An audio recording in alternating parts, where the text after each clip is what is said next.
Ang buntag mga beloved friend, gusto na ako i-share karong adlaw sa mga higala nga naida kong problema ay piyansa. Duol gyud sa Ginoo, dot-dot gyud sa Ginoo. O kay kabalaka kay ang Ginoo nay upir niadtong madagong problema sa kinabuhi pag maabot nato. Hindi sa Matthew 11:28. Basaha lang na. Nindot kay na siya nga tambal para sa mga tao nga dunay dagkong problema. No? Ayo pagsalig sa imong kusog. Kay ang kusog baya sa tao pag-abot sa dagko nga mga pagsulay, huyang baya.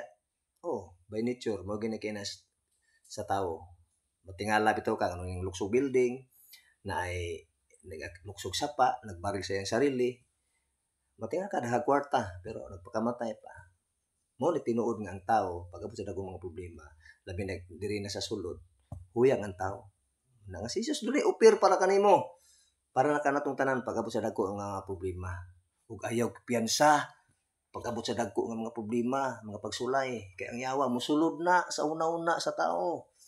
Muna iyang i-destroy, limbungan niya ang tao. Kay ang ingon di sa John 10:32 ng kawatan miyanghay aron paglaglag, pagpatay. Kinsa man ang kawatan nga giskutan niya friend? Kanang yawa. Matingabi bitaw kano nga magtiayon nga may problema, bulag dayon. Kay mo may gusto sa yawa.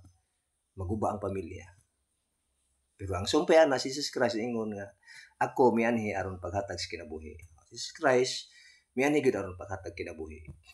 Basta na kay Ginoo ug pamilyado ka mag-away mo, amarsitol ra kay na may Holy Spirit nga mogiya kanimo. Mao na nga pag nakay problema ayaw duol sa mga tawo nga walay Ginoo. Kay nganuman igo ra ka ana gihapon tambagan ug dili maayo. Nga man sila Ginoo. Pag-abot maguba imong kinabuhi, magkatawa pa na nimo. Duol sa pastor, mga tawo nga dayoy Ginoo ug labaw sa tanan, basaha ang Biblia pagampo.